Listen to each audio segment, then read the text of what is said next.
Hey everybody. So this is week 10. I believe we're up to week 10 already of school. So that's pretty exciting. Not too much longer to go. So hope everybody is recovering after homecoming weekend and had a good time. I was at the multidisciplinary studies tent and it was pretty fun. We had a good time. So that's that. This week we have two chapters in your text, and honestly, they're pretty straightforward. I don't have much to say about them. Chapters 8 and 9. So we sort of moved on to a different unit here where we're looking at physicians and the profession of medicine. How medicine is organized in the United States, how physicians and other folks within the medical field, medical professionals, what contributions they make, that sort of thing. So this week is just focused on physicians, and I guess what I wanted to pick out from chapter 8 is the idea of social control. So that starts on page 178, and looking at how physicians and how the physician community regulates medicine, and not only medicine but medical education in chapter 9. And the social control, there's internal social control, which comes from the American Medical Association. It comes from peer review. It comes from these hospital review committees. And this internal control is, you can kind of think of it as maybe like an HR department at a company where you go up the chain first. You go internally, and that's how physicians are regulated. There are these hospital boards that serve as sort of an overseer, but they're part of the medical community, right? Like the folks on the hospital board tend to be physicians. They're folks that have experience in medicine. And so that's sort of the first step in social control of physicians and of the profession. But then we have external social control, and this is very much tied to the legal system, right? So medical malpractice is a big part of this, where you can have a physician maybe that's disciplined internally, that internal social control, but the external social control is, well, if I'm injured in an incident of medical negligence, so what if the physician is disciplined internally? What resources do I have as the patient? And that's where that external social control comes in.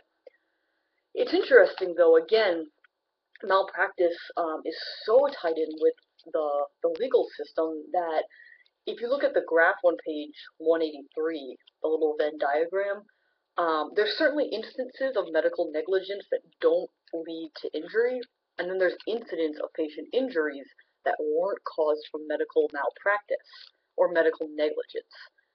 The intersection is where a physician is negligent, a patient gets injured because of that negligence, but it really only makes up a pretty small proportion of the claims that are being made.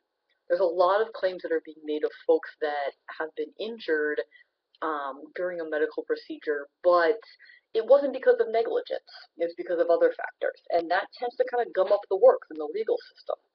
And that's where some of these consequences come into play. And I'm sure that you've seen it, right? Physicians have to maintain medical malpractice insurance because they need to be covered for these lawsuits. So a lot of times then the costs get passed on to the consumer, and some of the consequences get passed on to the consumer, right? If you look at page 183, again, the idea of defensive medicine, that in order to um, safeguard from some of these malpractice claims, doctors will just sort of throw the kitchen sink of tests at you. And that's expensive. That raises costs for everybody. The premiums go up, and then they also talk on page 184 a little bit about how physicians aren't offering certain services anymore. And so that has an effect on us. So I think probably, again, everything in this chapter is fairly straightforward, but I did want to highlight that a little bit, and you do have a discussion question on that.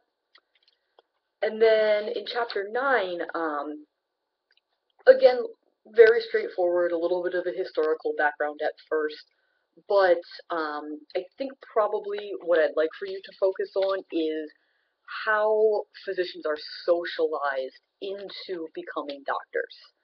Um, So, it's kind of like how do you know how to become a doctor? Well, you're socialized into it, just like anything else. And your medical education curriculum has a huge influence on how you're going to be socialized into becoming a physician. And they looked at a little bit of this curricular reform starting on pages 206, problem-based learning, evidence-based medicine. And again, I have a question on the discussion on the MCAT revisions. So page 207 talks a little bit about how now the MCAT, which is the entrance exam for medical schools, requires a knowledge of social and behavioral sciences. And so think a little bit about that. Is that important? Is that something that we want our physicians to do? Do we want them to know how to treat patients? Maybe be respectful of race, of class, of gender. Understand some of these intersections. Understand how some of these forces are at play. Some of these, fundamental causes. How these fundamental causes affect proximate risk factors. So I think that's probably pretty important. And again, um, looking at stress in the medical school experience, page 212, that's important. Are doctors being socialized into having to be stressed all the time? And what effect does that have on patients? What effect does that have on future generations of doctors? So again, fairly straightforward, but that's what I wanted to highlight. I wanted you to think a little bit about socialization because that's really one of the key factors of sociology, but also maybe some of these proposed changes in curriculum, the changes in the MCAT. That's the focus. These are kind of long chapters, so if you want to skim them, go ahead. Um, but that's what I'd like you to put your focus on for this week. Um, yeah, so everybody's midterms are graded. Take a look, check out your feedback. Very varied grades. If you didn't do as well as you would have liked, feel free to shoot me an email or stop by. But that's what you could expect from the final, the exact same format. Short answer and essays. The short paper, I pushed that deadline back to the 6th of November, so a week later, and that instruction sheet is now on Blackboard under course information and assignment descriptions. Take a look at that, start thinking about your topic, what you might want to write about. It's just basically a research paper where I want you to use some outside sources and connect it with what we've been doing. But you can pick a topic of your choice as long as it fits in with medical sociology.